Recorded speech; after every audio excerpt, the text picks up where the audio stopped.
I want to talk today about keeping it simple and natural, truly embodying being the partner, wife, spouse, husband, whatever you label yourself with your specific person. I do believe that sometimes with some people, they're keeping themselves safe by being in this middle, in the manifesting phase.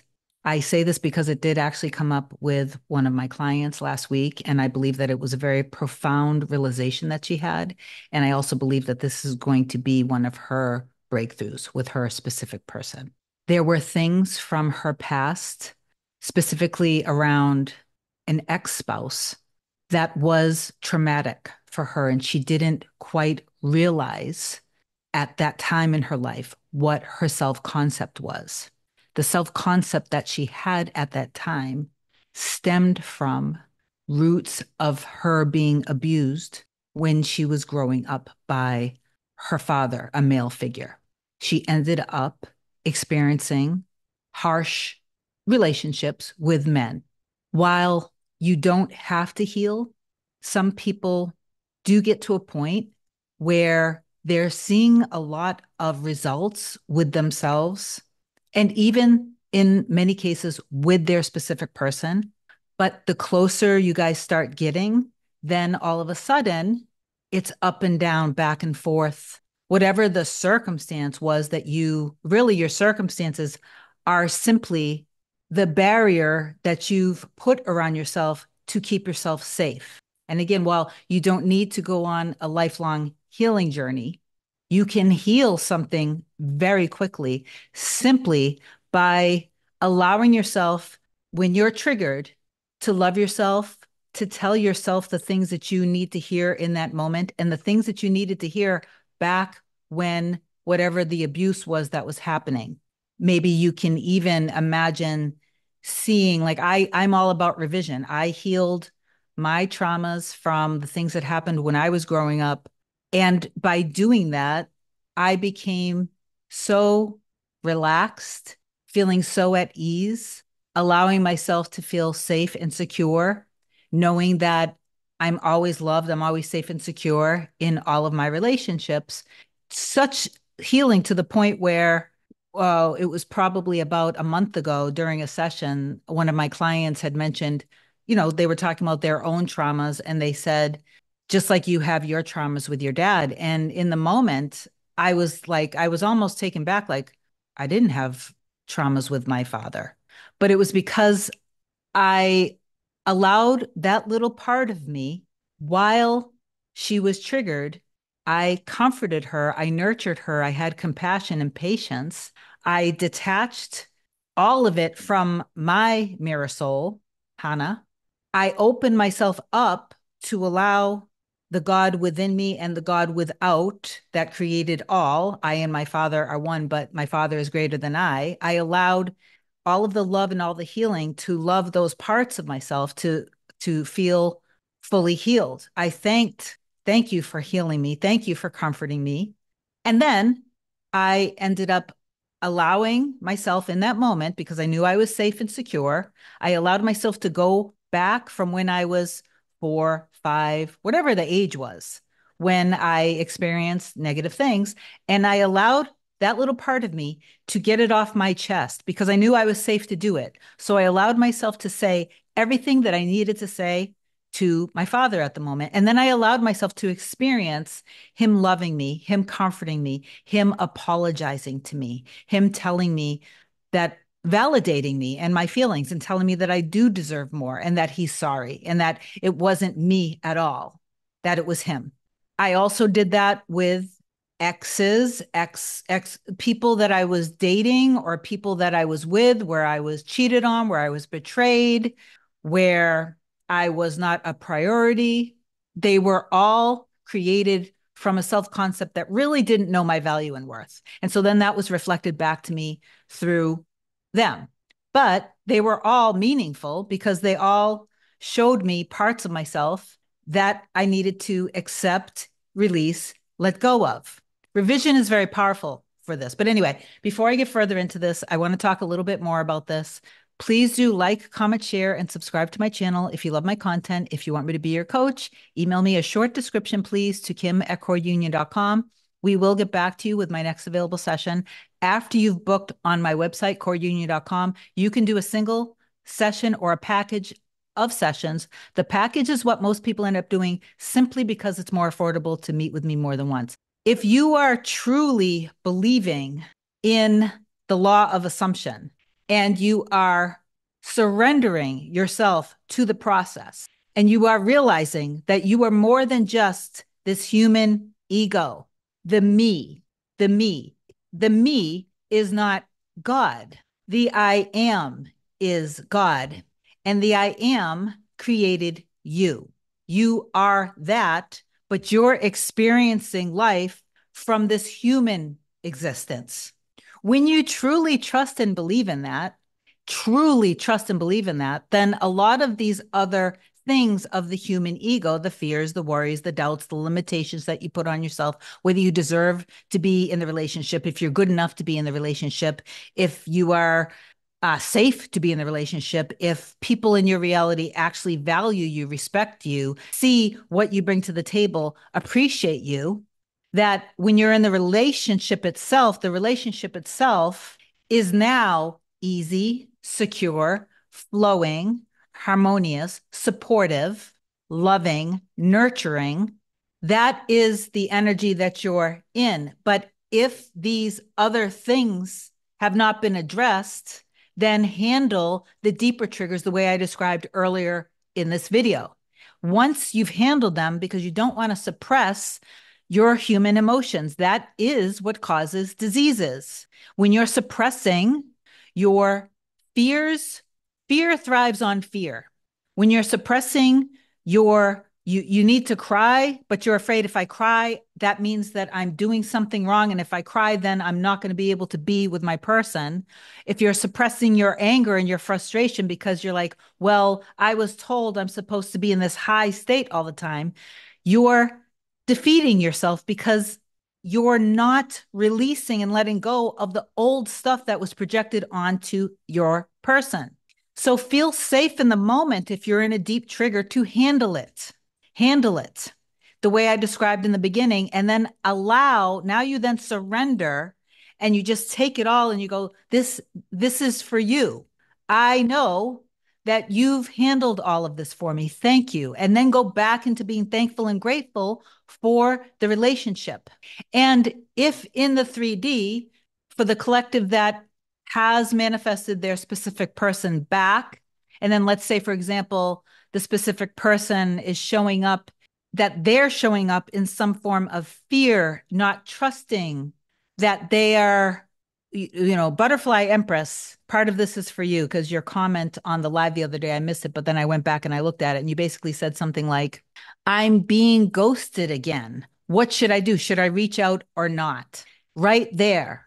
At what point did you assign the meaning that you were being ghosted? I'm going to venture out and guess that there was some form of communication and you got unintentionally, it's not your fault, but somehow you got in your fear that it's going to happen again. He this, he that, he's insecure, he's nervous. I don't know if you have the avoidance story or not, but some people do have this story that you've labeled your SP as being an avoidance. But from my perspective, the whole attachment theory, everything where whomever the psychologists were that came up, and I'm sorry, I should have probably looked at this earlier, but I didn't know I was going to go down this path with this video. Whoever came up with attachment style theories, they didn't realize what was really at the root cause of all of this. That two people who love each other, when they meet, if there are, they were created to love each other, and this person needs to release and let go of their past things that we talked about in the beginning of this. And then this person comes in and this is how it's designed. The breakup itself is the bridge. It was going to happen. It happens for a purpose. So you can let go, release, and be in harmony and flow. So at some point, Butterfly Empress and anyone else who's out there, if you when you have this lingering active fear, they're coming in, but when are they going to do it again? Because they're not trusting. They're afraid to be in a relationship. They have baggage. They don't want, they want to remain independent. Whatever the story is, they got hurt in a relationship and they're afraid that I'm going to hurt them too. That is your baggage that they're reflecting back because you guys are like the same person in two different bodies. And the last thing that I want to mention on this video is this, because a lot of you guys also ask, should I or shouldn't, including Butterfly, you asked, should I reach out to them? Others say no. What should I do? And then I also got a couple emails from a client in particularly that I'm thinking about that she stated she was flying high. She didn't actually use that term, but she said she was in such a high state that no one could tell her that her SP was not married, that her SP was not her wife. So then she reached out to her SP.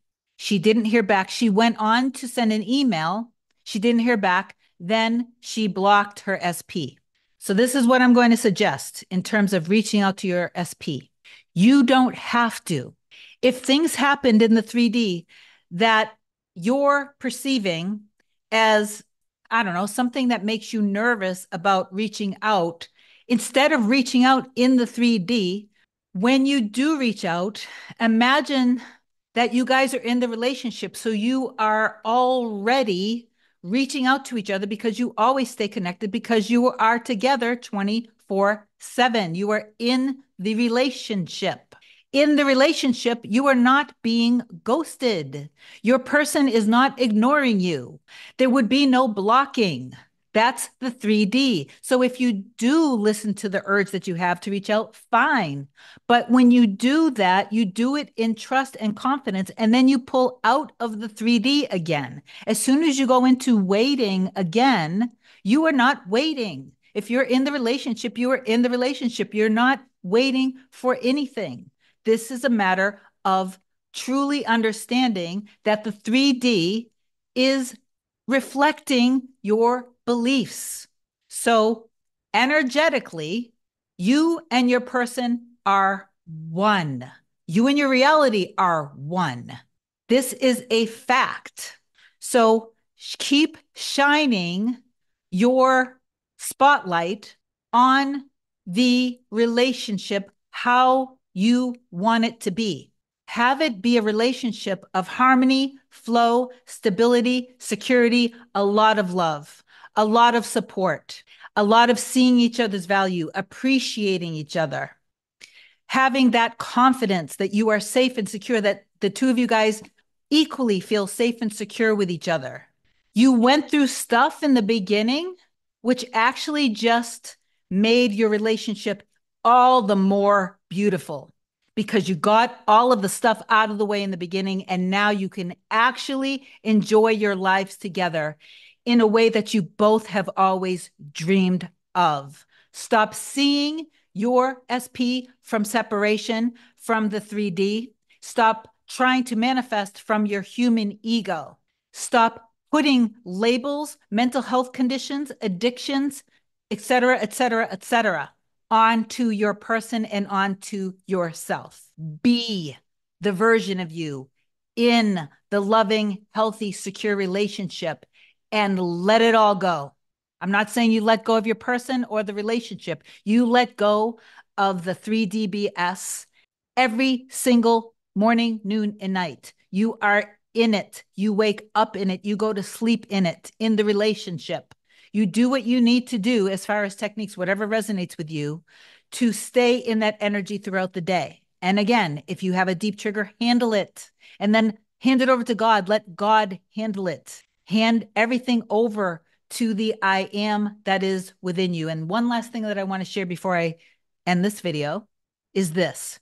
I had this metaphor that I used on a live a couple years ago and I couldn't find it. So I'm just going to kind of walk you through it now. I might actually create an animation of it, but start thinking of yourself in this way and God. Please use your imagination with this. If you imagine a vast ocean no end, no beginning. It's beyond your human mind's comprehension, the vastness of it. That is God. That substance, the water, is pure divinity. It's pure unconditional love. It's pure intelligence. It's powerful beyond, again, we can't even lend human words or expression to the power of that. Rumi said, "You are not simply a drop from the ocean, you are the mighty ocean in the drop." So for a moment, visualize the depths of this vast ocean and imagine a little tiny little drop and literally see the outline of the drop in the ocean. And if you were that drop and you could see your outline, maybe while you are in the ocean, you don't realize that you are actually part of the ocean. When you separate yourself from the rest of your reality and from God, it's like you have this invisible shield around yourself that you're protecting yourself. That's the outline of the drop. When you're afraid and in fear, you get frozen. So then there's the frozen drop in the water. When you go into your consciousness and you go into trust, and then you are realizing that you are actually one with the ocean, imagine that the outline of the drop, which is you, disappears. What happens? You and God are one. You can't see the beginning of God. You can't see the beginning or ending of you. You are one. And again, God, that I am consciousness, is within everyone and everything. That is what you are. That is what everyone in your reality is. Okay, I hope that that metaphor helped you. I love you so much. Please do affirm down below that you and God are one, and you and your desires are one, and you know that it's already done. Have an amazing day. I'll talk to you soon. Bye.